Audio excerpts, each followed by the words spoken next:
All the young girls were looking forward to attending the Alpha Sun's 18th birthday party, except me. I looked at the clock on my bedroom wall, dragging my feet. I had delayed the inevitable long enough. Miles Davenport once, he was my friend. Our dads were best friends, so we spent our early years together. But as Miles grew older, popular, and overly confident, he distanced himself. I became the butt of his jokes, a geek with books, not beauty. My brother Jordan followed him like a shadow, which made everything worse. I went from being their friend to being their favorite target. Bailey, my mom shouted. I sighed, glancing at the assignment I was working on. I would have preferred to stay home and earn extra credit than attend Miles's birthday bash. But I got up anyway, straightened my simple black dress, fluffed my curls, and went downstairs. Not that anyone was going to be looking at me tonight. All eyes would be on the birthday boy. As always, he'd make sure of it. Mom drove us to the pack house while my younger sister Morgan flicked at my curls to annoy me. Ah, you want to go home, Bailey boo? She teased. I ignored her, focusing on surviving the event. Stop it, you two. Your dad is waiting inside, Mom said, sounding way too cheerful. Let's go find the birthday boy. Of course she was excited. She adored Miles. She'd watched him grow up with Jordan and seemed to think the sun shone out of his. Yeah, it drove me insane. He won't even notice we're there, I muttered as I climbed out. Morgan's outfit. She was definitely overdressed. She looked like she was trying to impress someone, and I had a pretty good guess who. Morgan, like every other girl in our pack, had hopes of being Miles's fated mate. Me? I could not imagine anything worse. The pack house was buzzing, music, decorations, she-wolves in fitted dresses. Inside the lounge, the party was chaos. I spotted Jordan, who linked me. Could have made an effort, Bailey. It's a birthday, not a memorial. Typical. Then I saw Miles. His piercing blue eyes locked on mine. They darkened. Was that his other side? Before I could figure it out, he stormed out of the room. Get out here, his voice ordered in my head. What? I snapped back, confused. Was he mad about my dress too? It was just black. Not like I'd worn something wild. What is your problem? Outside. Now. That tone told me I had no choice. He wasn't just Miles. He was my future alpha. So I slipped away from my mother and sister and from the music and chatter and headed back to the front of the pack house. He was pacing at the bottom of the steps, jaw tight, shoulders tense, looking like a mix of furious and lost. I hovered at the top of the steps, debating whether I should just turn around and go home. Before I could move, he looked up. Took you long enough, he snapped. I frowned, completely lost as to what his issue even was. His eyes darkened again, that deep blue taking over. What is wrong, Miles? Do you want me to get Jordan? I asked. No, I do not, he said sharply. I don't want anyone knowing this. Yeah, okay, that sounded ominous. I don't understand, I said carefully. You will, he said with a cold twist. He stared at me like I was some cosmic joke. I just met my wolf, and guess what? The goddess thinks you're my mate. I froze. No way. I'm your fated mate? I whispered, my voice shaking. Are you sure? Are you doubting me? He shot back. I'm an alpha. I deserve someone strong, impressive, not a quiet, bookish girl. Don't worry.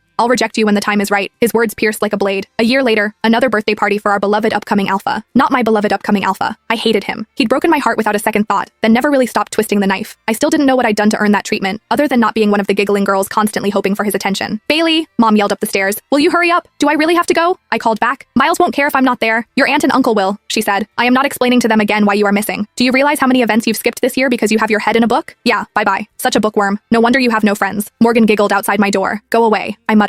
I have friends. Just not the kind she respected. I put on black trousers and a white tank top. Not that it mattered what I wore. Morgan would comment on it either way. I was counting down the days, less than a month until I left for university, out of state, away from this family and this pack, and away from him. The party was already in full swing by the time we got there.